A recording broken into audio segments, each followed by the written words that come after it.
skeleton key.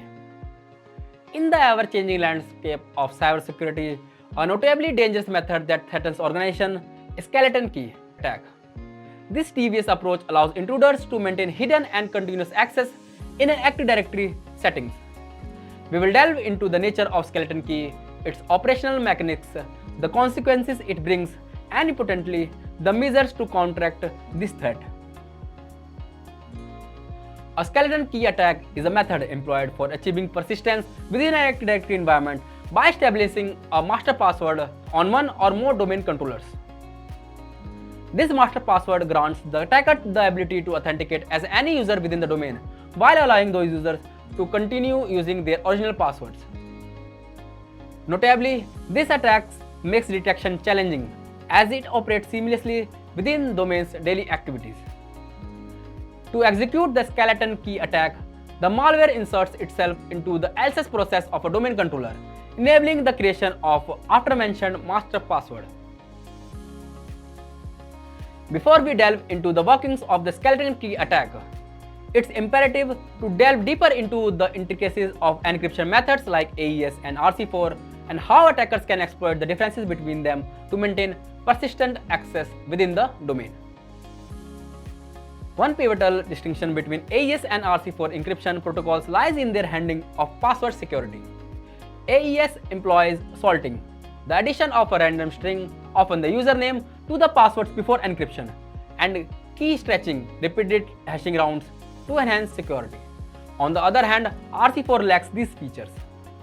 Here's where the attacker finds their advantage. In an AES encrypted environment, the master password's encryption key must be recalculated each time due to the unique salt applied to the username. This process demands substantial computational resources, memory, and time, making it less practical for attackers. As a result, they resort to downgrading the Kerberos encryption mechanism from AES to RC4 to bypass these resource-intensive hurdles. Skeleton key attack tactics involves manipulating the in-memory Kerberos newer keys function. This function plays a critical role as it determines if the user has AES keys by forcing it to return false. The attacker effectively coerces the authentication server into using the less secure RC4 protocol.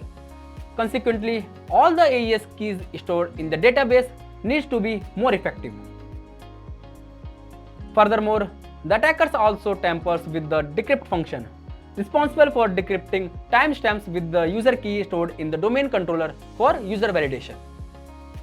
They do this in a manner that if the decryption process fails initially due to an incorrect user password, the function is invoked again. However, this time, the user key is substituted with the hash of the master password, the skeleton key, from the domain controller for decryption and validation. This strategic move allows users to retain the option of authenticating with their original password while also having the master password as a fallback. In essence, the malware infiltrating the DC leaves behind two RC4 keys in the database, one for the user's original password and another for the skeleton key. Let us see how we can generate a skeleton key to remain persistent in the domain. We will be using Mimikatz to do so. Mimikatz must be either launched as anti-authority/system or be executed with a domain admin account on the domain controller.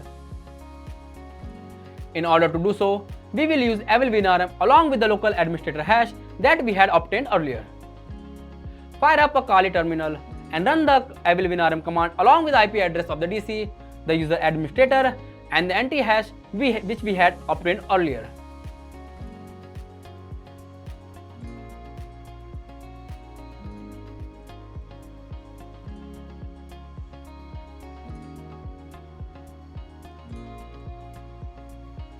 This spawns a session as the administrator user on the domain controller.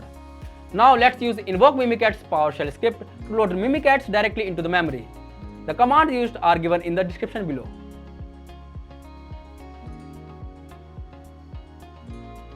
Essentially, we are pulling the PowerShell script from the GitHub repository and directly loading it into memory without touching the disk.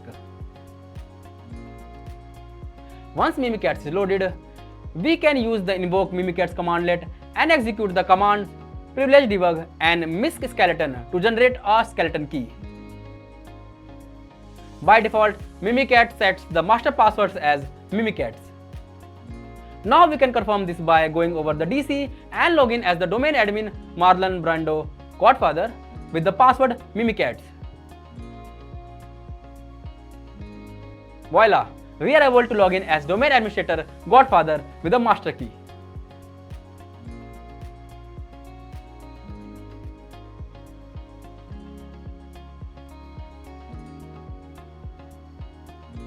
It needs to be noted that in a real-world environment, running scripts on the domain controller to perform such actions will generate a lot of alerts, which is a bad OPSEC practice. As it should be noted that this master password is only valid as long as the DC is running. Once it gets restarted, the password gets removed from the memory. Skeleton key attacks represent a significant or persistent threat to organizations, emphasizing the need for proactive cybersecurity measures. By staying vigilant, implementing advanced security solutions, and educating employees, organizations can bolster their defenses against skeleton key attacks and other evolving threats. A resilient security posture and rapid response capabilities are essential in safeguarding the integrity and reputation of your Active Directory environment.